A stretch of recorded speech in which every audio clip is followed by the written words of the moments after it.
समय भयो कि आएको भनेको खै। काकाजी नमस्ते। हजुर नमस्कार। हजुरको नाम?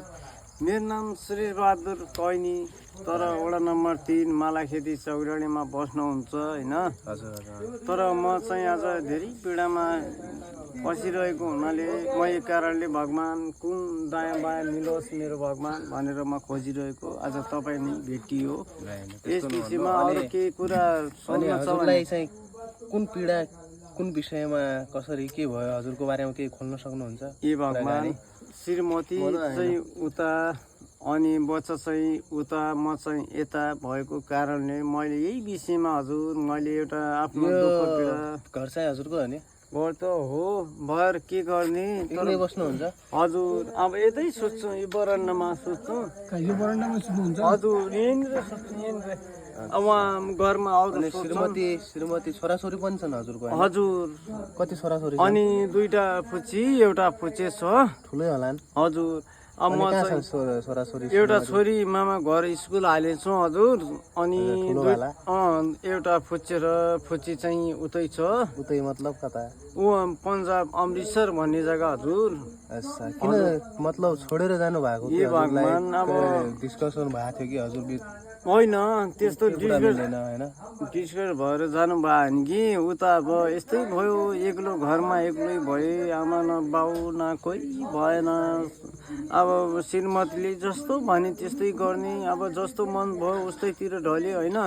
यही विषयमा हजुर आज यो घरमा म एउटै छु। हेर्नुहोस् यहाँ बरन्डा बाहिर सुतिनु भएको छ मैले। अब बर्खाको टाइम छ, सर्पले काट्छ कि अब जाने मान्छेले मार्छ कि केही थाहा छैन।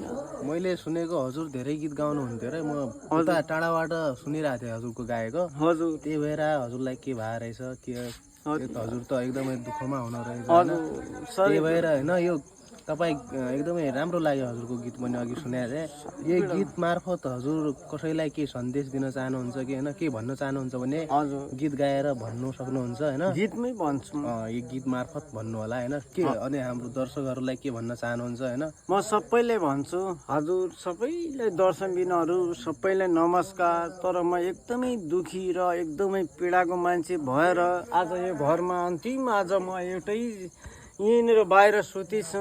घर चाहिँ खाली छ, म चाहिँ एउटा बाहिर छु भनेर मैले यत्रो पीडा भोगेर छोरी चाहिँ उता म चाहिँ यता भनेर मेरो मन कति रोयो होला है। फेरि आमा छैन, बाउ छैन, दाइ छैन, कोही छैन। म चाहिँ एकदमै पीडाको मान्छे भएर मैले आज अन्तिममा एउटा गीत, एउटै होइन है, फेरि गीत चाहिँ मसँग धेरै छन्।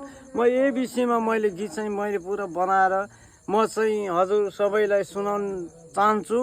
तर सुन्नु पनि चाहन्छु, सबैलाई सुन्न चाहन्छु हजुर। अब तपाईँ भन्नुहोस् के गर्नुपर्ने हो? ल गाएर सुनाइदिनु। गाएर सुनाऊ हजुर। अनि ल। मैना तेरो लागि, मैना तेरो लागि आज मैले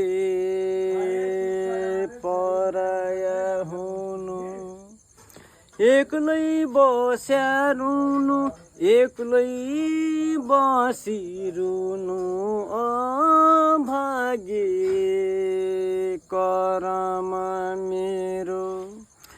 एक्लै बस्या रुनु, एक्लै बसिरुनु अभागे करम मेरो।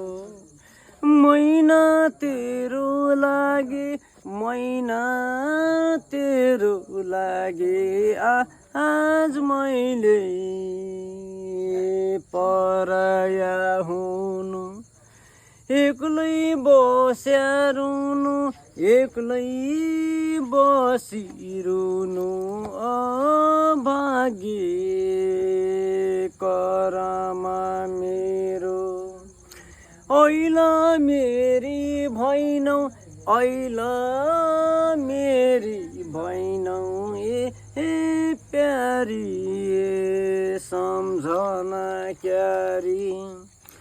ऐला मेरी भैनौ, ऐला मेरी भैनौ ए प्यारी सम्झना क्यारी।